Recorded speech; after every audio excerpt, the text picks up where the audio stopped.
brave for That's pretty watching good. it. I can't even listen to my own voicemail message. So I don't know if wasn't wanna at see the myself meeting, which is why I could. Okay, that makes sense. I was just trying to figure out what happened.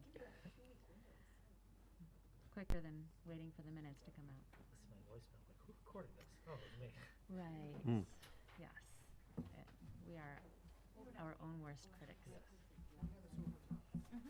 I sing, and whenever we have something recorded, I can't listen to it. Really? Mm-mm. Okay, thanks, Ed. Thank you.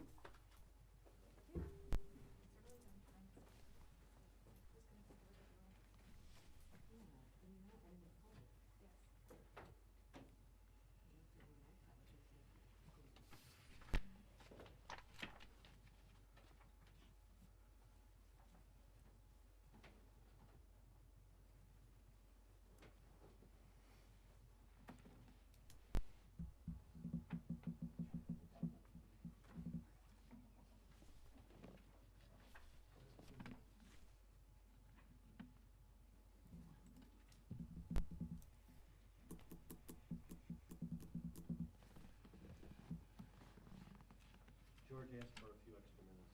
Mike, give it another couple minutes. No problem. You'll come out and let me know. Oh, that was inevitable.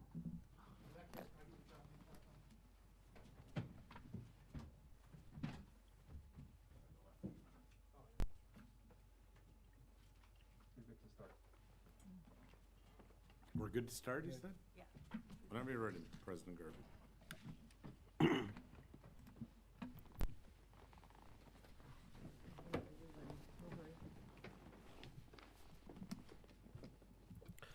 Okay, has everyone got their microphones on? Yep. Okay, good evening. The hour being 7:01 PM on Monday, January 10th, 2022. I'd like to call to order the Brookfield Village Board Committee of the Whole meeting. Bridget, can we have a roll call, please? Trustee Ketchmark? Here. Trustee Cote? Here. Trustee Hendricks? Here. Trustee Conroy? Here. Trustee Leclerc? Here. Trustee Kaluzny? Here. And President Garvey. Here. Thank you, Bridget. The first item we have up for discussion is regarding a video gaming application from Paisans Pizza located at 3720 Grand Boulevard. Tim, I'll have you come up in just a second. Tim, we got a very good memo as usual, but if you'd like to maybe briefly explain. Right.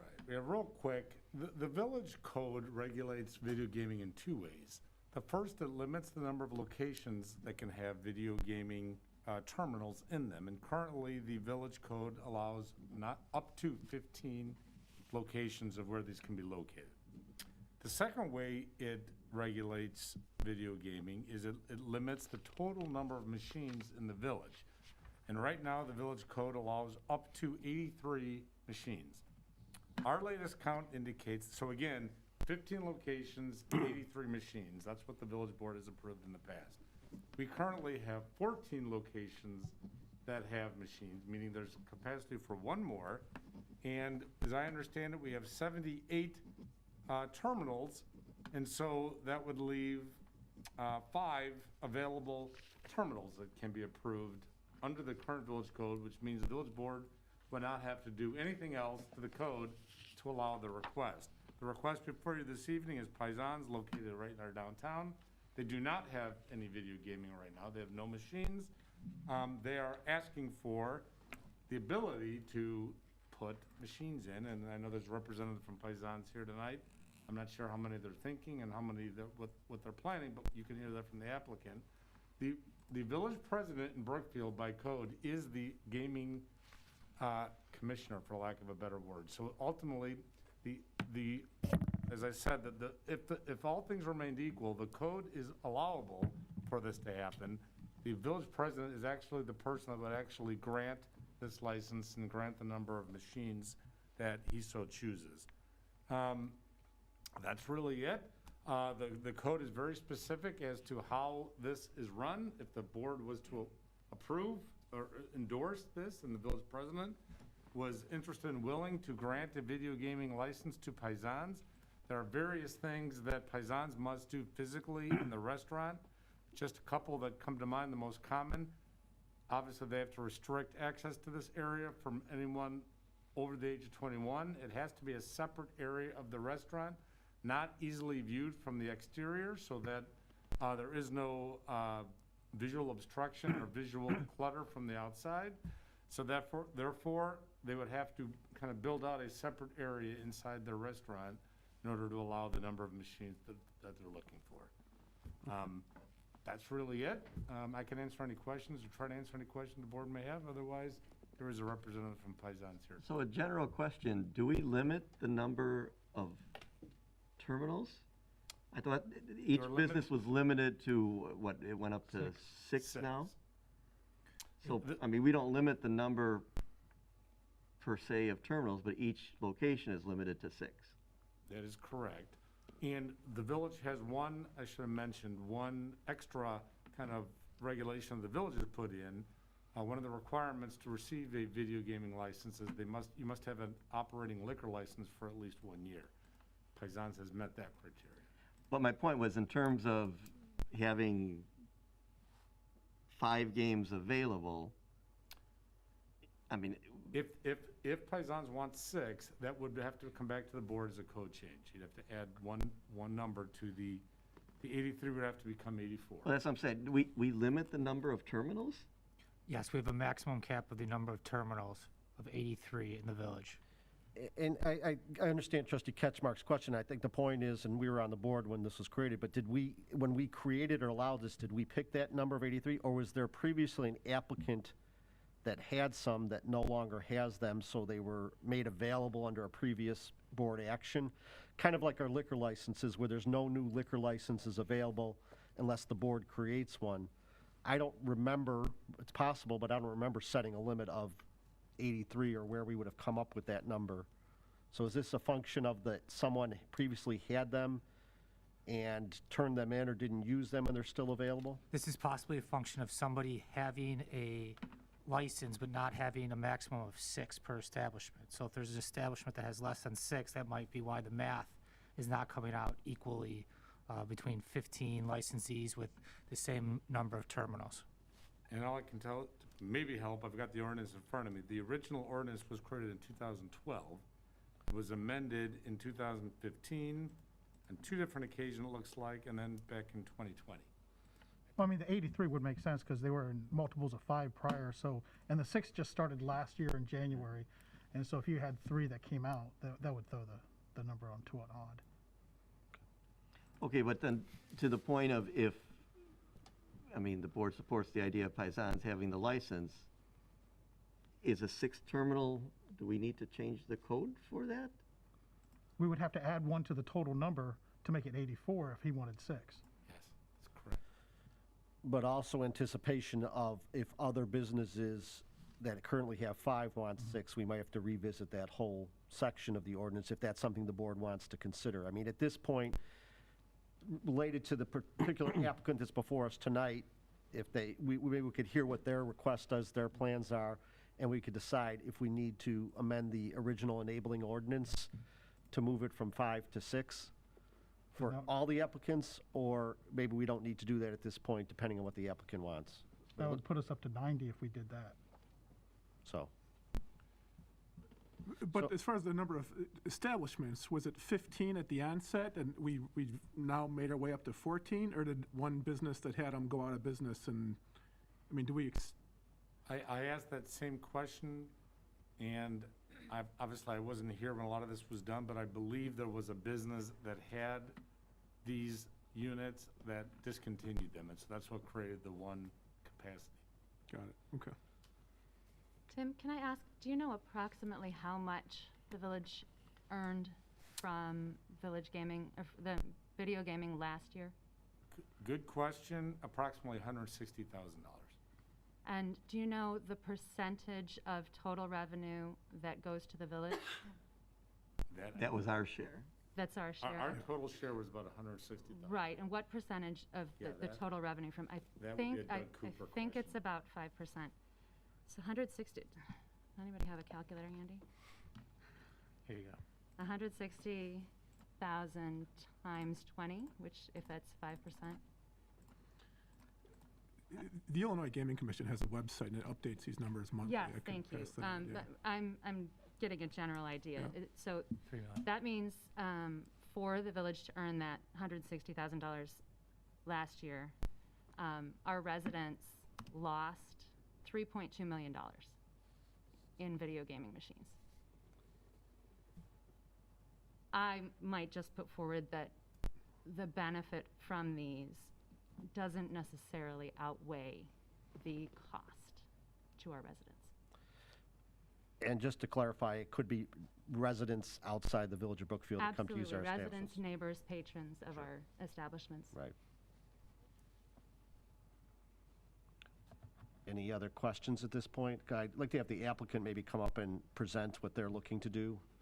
Sir, if we could just have your name for the record, please, and thank you for coming out tonight. How you guys doing? My name's Jimmy Fajalowski. I'm Pete's son, the owner of Paisans. So with those gaming machines, we're not 100% sure that we want to do them. It was just kind of one of those things through the rough times, you know, trying to get a little revenue in. You know, it would be 4 to 5 machines. It'd be away from where everyone could see. But like I said, I talked to my dad today, and he wasn't too sure. Just 'cause now business is coming back, you know, the place is packing up. You know, are the machines gonna outweigh the tables, and so all that good stuff. So Okay. we're not 100% sure.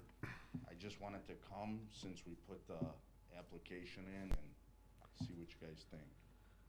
Are you aware of the space requirements and the possible modifications to the restaurant that you would have to make? Yes. Okay. Yeah, we currently have it at the Berwyn location, so Okay. you know all the goodies that have to happen. Walls, we build the walls, so you know managers would watch, so people under the age of 21 wouldn't go in that room. So But you're saying you're not sure if you want them or not? we're not sure. It's kind of like Okay.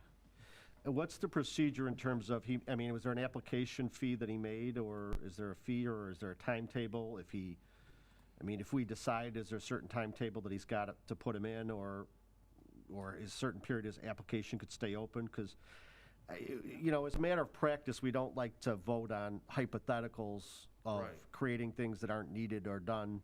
The board can discuss this tonight. We wouldn't, well, it doesn't, I guess it wouldn't require a board vote is the issue. There would be no, this is a committee of the whole, we don't take formal votes to committee of the whole. If you wanted to move forward and the board was supportive of it, we could Right. bring it yeah. I mean, the next. But Tim, is there board action required since he's only If he asking was for only, four? if he was gonna do less than 6 machines, Oh, 5 absolutely. machines, there would not be board, Okay. any board action. It would be the village president as the Okay. gaming commissioner. Well, I'll leave it up to the board, because obviously I have the power authority to grant it, but I want the consensus or a feeling from the board. Or if you want to table your application till you decide that you want it or not want it, yeah, we could put, I'd say let's do that. You know, 'cause it was on the table all through. You know, and I told my dad, "Hey, I'm going to the village today. What do you think? You want to go forward?" And he said, we're gonna take up a good amount of seating in the place. So like I said, does it outweigh, so that's where we're at. So I'd say probably push it to the side right now. okay.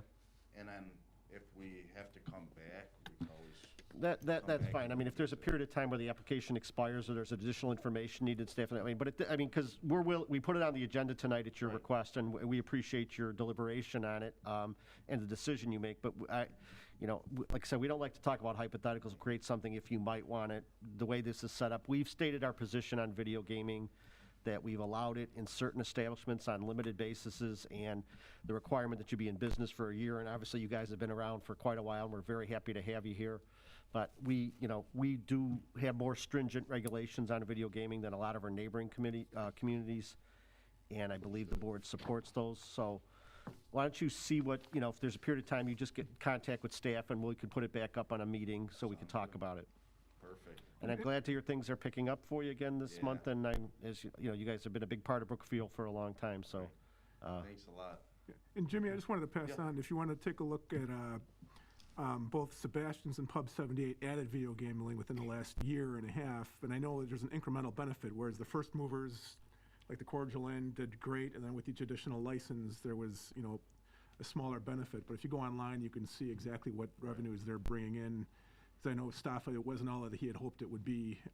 But you can see their numbers as a point of reference Well, as I to mean, whether or not it's worth that's it. kind of what we're talking about too, you know? Yeah. So it's one of these things, you know? Sure.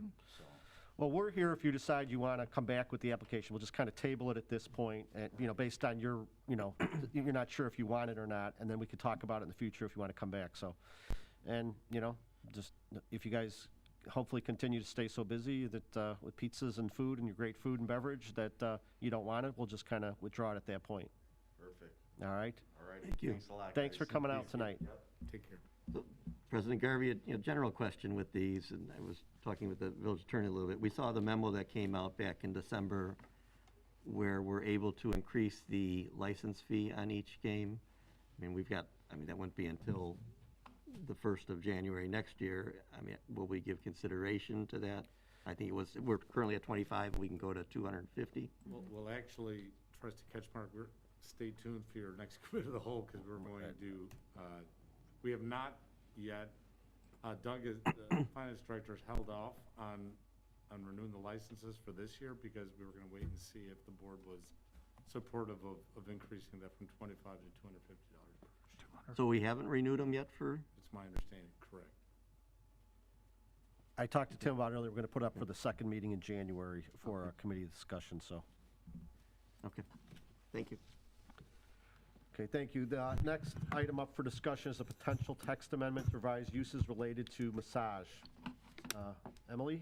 Yes, thank you so much. This, at this point, is just a conversation to see if the board would like to direct the Planning and Zoning Commission to hold a meeting on this matter. This is something to consider requiring the allowance for massages to be a little bit more restrictive. Currently, they are allowed by right, so just a simple business license, occupancy certificate, on the Ogden Avenue corridor. That is the C1 and SA1 zoning district. It is also allowed by right in the 8 Corners zoning districts, as well as the 31st Street commercial corridor. And then also some of the station area zoning districts in the downtown. That's where it's currently allowed, and we have been working with the police department, who have been involved in a public nuisance incident, numerous of them, along the Ogden Avenue corridor in the C1 zoning district. So at this time, staff is just asking if the board would be interested in directing the Planning and Zoning Commission to do more research about the appropriate use and the appropriate land use for this particular use.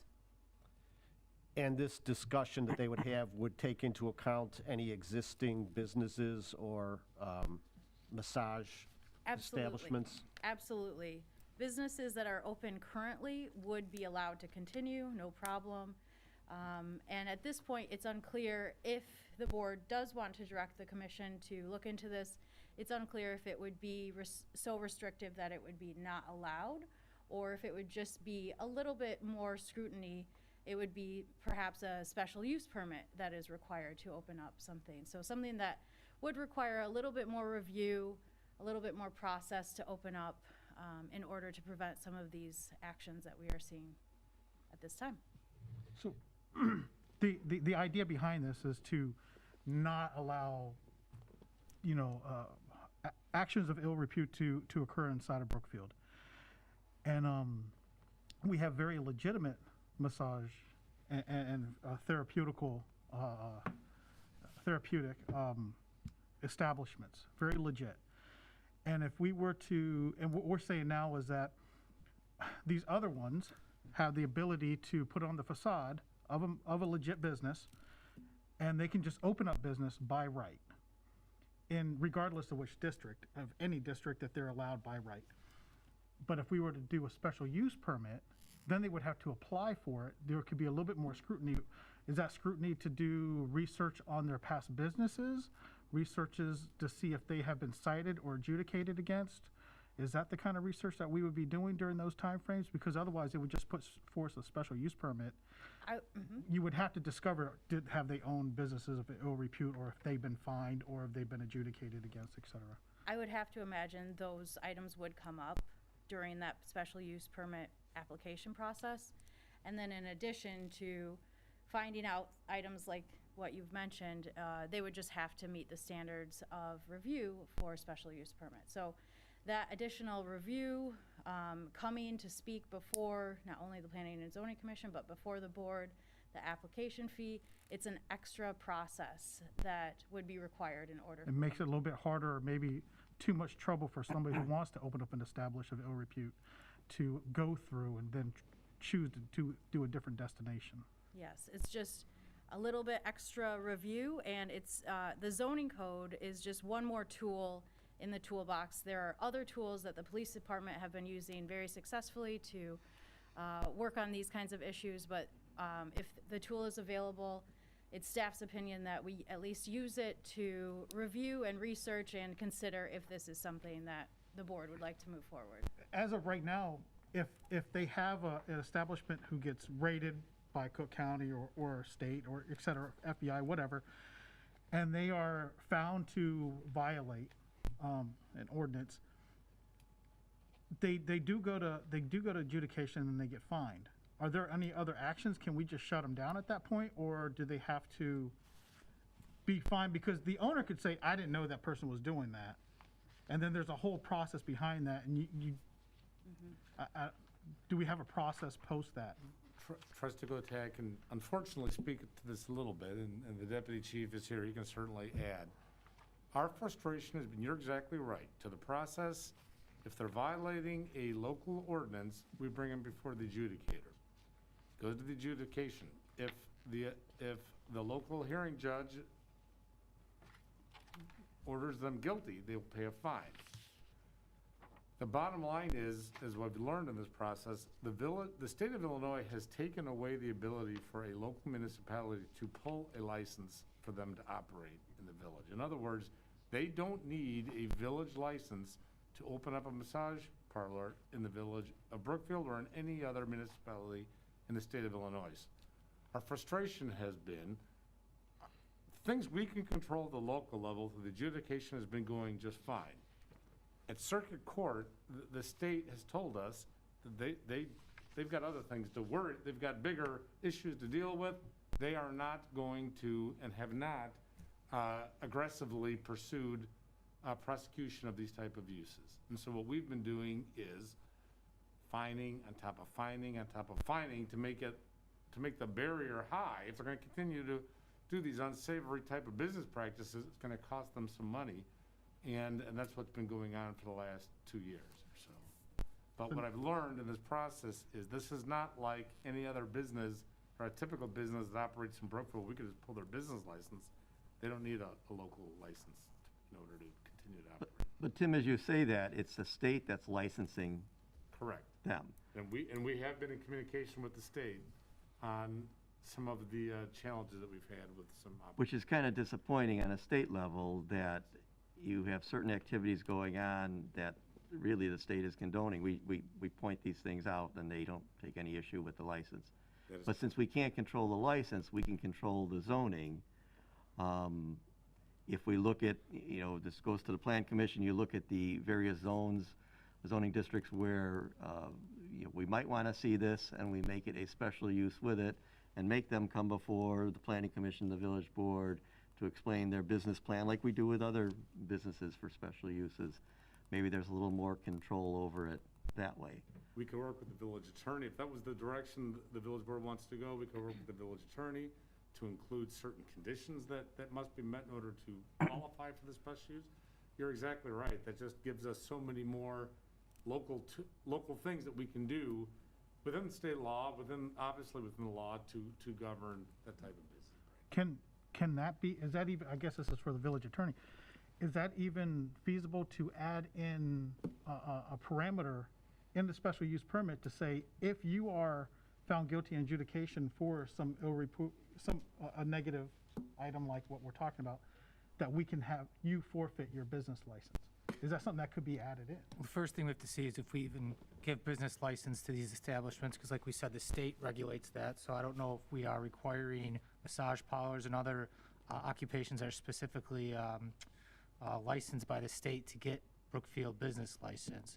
And I'd have to look into what kind of conditions you can put on an industry like that that's not going to be an end around of regulating their state license. So I have looked at some other municipalities and what they do for massage parlors and how they make them go through a special use process. We could look at those to see what additional mechanisms we could put in place so that maybe these places of that aren't bona fide massage therapy parlors aren't going to waste their time by going through this. Like Emily said, adding another layer to really weed out the bad actors. But more than happy to look at any kind of conditions we want to add to make sure whatever conditions we put to get a special use is legitimate and legal, and we're not going to step in it by requiring something that we're not allowed to require. But what doesn't make sense here, if the state is the one licensing these, we still should be able to control our zoning. Correct. And so somehow it has to come back to that. So the state can't just say to us, we're licensing this business, tough. You know, we have to be able to control the zoning. You know, the other thing, you know, we had talked about somewhat in the past is tie it back to, you know, property owners. You know, several of these places have been renters. Maybe there's an angle of that too if, you know, you're renting property to someone like this, that you're held liable in some way. And that's one avenue I believe that Chief Carvalho could speak to that we've been pursuing recently with the situations we're talking about. So, Our recent citations have been to the property owner. If you can come up to them, you have to come up. Our recent citations have been to the actual property owner, the business, the one who's running the business, and the actual workers. So we're citing every person involved in the process now, every time that one of these violations come up. So it seems like that's been somewhat successful in the one place is completely shut up, shut down. The other one, we can't figure out if it has shut down or just changed names. And it seems in with doing some more research on this and talking to other towns, there is a network of these places, and it does become a shell game a lot of times. They're the same operators, there's the same legal counsel that's representing a whole bulk of them, so that's what we're trying to avoid as best as possible. But maybe if we do put a special use on this, we might have the time to identify that owner as being part of the shell game. Correct. And then we could probably prevent it. I mean, I wish we could have a resolution for the post issues, but if we can do the prevention, that'd be great too. But as the attorney said, I mean, we're not blazing any trails here. There's clearly municipalities where these are not located, and they've been successful in keeping them out. So I'd imagine that there's got to be some precedent or some standard that they're following to keep them out that we should be able to pull from or talk to and figure out how they're able to do that successfully. And Yeah, I'm aware of at least one municipality that I pulled today, just on the way here to see what they do, and they require a special use permit for massage therapy businesses. I mean, they don't outlaw that profession throughout that municipality, because they couldn't probably, but I've seen some municipalities that don't just allow it to be a permitted use, they do it as a special use. So if that adds another layer that this village board's interested in, I'll work with staff to get that up and running. can I ask, it's interesting using zoning for this kind of, trying to use it as a tool for this. I wouldn't have considered that before. Rather than working with the business licenses, which we may not have the ability to do anything with, if we're attaching it to a special use permit, can we add a condition to that special use permit that says if citations need to be issued, if ordinances are violated, can we take back that special use? Can they lose that special use? And that's what we have to research to see if that's a bona fide condition that we could put on the use of a property. Because I would hate to address this in such a way that it took away the ability of anybody to open a legitimate business along our C1 corridor. I appreciate making it more challenging and people have to prove that they're a legitimate business. And I do think it's worth having the Plan Commission look it over. To create it as a special use with what conditions we could put on it, as opposed to prohibit it as a use in certain districts but continue to allow it in others. You want us to look into making it a special use. I think that that may be the best option. Okay. It will require a plan, I mean, if we want to send it to the Plan Commission, and this is an area where it's going to obviously, I mean, require legal assistance at the Plan Commission meeting or prior to, and memos and things like this, because, you know, I think we all know what we want to accomplish, but the regulations have to be based on appropriate standards. We kind of all know what we don't want, but there's protections for these types of businesses in different areas, and in an ideal world, this really wouldn't be an issue, but, you know, we're talking, and when we look at some neighboring communities and neighboring towns, you know, you are dealing with the state and their license, but we are in Cook County, and part of this is a county issue because the Cook County State's Attorney's Office is choosing not to prosecute certain criminal offenses. It's a policy for them not to prosecute certain criminal offenses, that if they did, they wouldn't be ordinance violations, they would be criminal offenses, and the ramifications for their state license and their ability to operate would be different. But that's a policy decision made by the Cook County State's Attorney's Office in terms of what they will prosecute and not prosecute in terms of the state statutes. There's state statutes that cover the type of behavior that we do not want in this town, but there's state statutes, and as a matter of policy, the State's Attorney's Office in Cook County alone in this immediate area, I can vouch that other counties prosecute those types of cases and makes things more difficult, but it's a Cook County issue on top of a state issue. So if the board's in agreement, I'm, you know, happy to send it to the Planning and Zoning Commission, but knowing that it will take the appropriate legal review and time to come up with the appropriate limitations and options and suggestions of this board. And obviously we have a very knowledgeable and experienced Planning and Zoning Commission to get their input and conduct a public hearing to get input, along with staff, the police department's ties, and our legal team's ties to see what's working in other communities so we can accomplish what we want. So is there an agreement on the board to send it to the Planning and Zoning Commission? Yes. Yes. Yes. Very good. Okay. Thank you very much. Thank you. The next item is a discussion of potential text amendments to revise parking requirements in the downtown district. Great, thank you. This is a similar item where it is looking for feedback from the board if we want to direct the Planning and Zoning Commission to research this, but it's staff's recommendation to consider eliminating, just for commercial uses, in the SA1. So this is the zoning map of the downtown. This purple here is the SA1.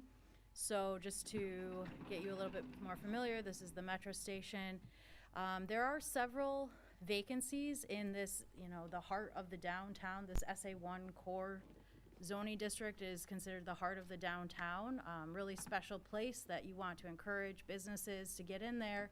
And there are several vacancies in there. So looking to make that conversation with a potential business owner as easy as possible. Frequently, if it's a vacancy for over 6 months, it's something that would require a variation for parking.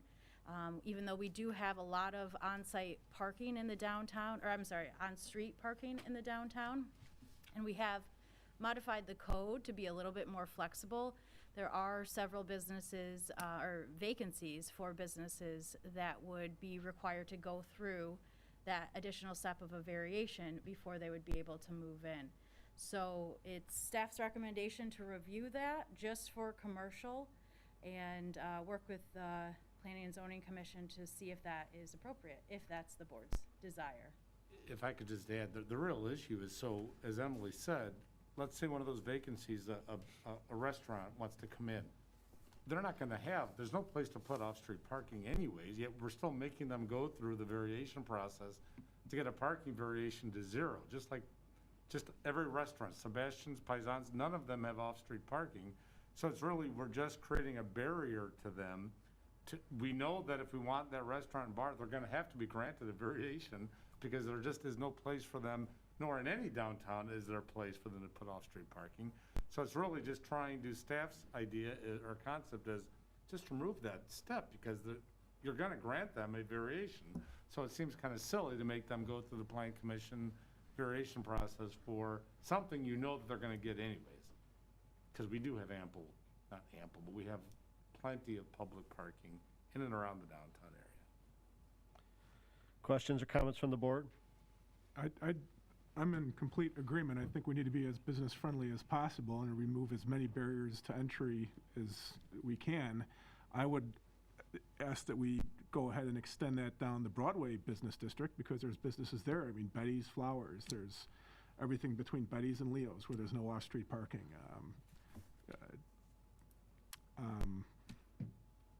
And then even on Broadway, there's businesses. So I would think any commercial district that would apply to, we should extend it. And That's a good point. And this only applies to commercial uses, so if there's a residential, multi-family type development in there, they still would have to have the required parking? Correct. Residential would still have the required on-site parking. And does that include a hybrid development that had commercial on the first floor and residential? So if they came forward with a project that had proposed commercial on the first floor and residential above, they would have to meet the parking requirements or get a variation for the residential required spaces? Exactly. And one of the vacancies in this SA1 district is that exact scenario, residential above, and they would be required to have those parking spaces. But we want to make that as smooth as possible for the businesses on the ground floor when they come in. I agree. I think it's a great solution. Good idea. So is there a consensus? So this is something that would go to the Plan Commission as a proposed text amendment? Correct. The village would be the applicant, Correct. basically? Okay. I'm in favor. I look forward to hearing Plan Commission's take on it. Looks like the Plan Commission's going to be busy, so, okay. I mean, I think there's a clear consensus from the board to send this. This is something, you know, we've talked about numerous times when we've passed some of these variations or dealt with these business applications. It's kind of a, you know, thing we've always talked about, possibly cleaning up this area. And so let's kind of take the step and see what the Planning and Zoning Commission says. Let them vet it through a public hearing and see what they come back with. A lot of faith in them, so. Thank you for bringing this forward. Thank you.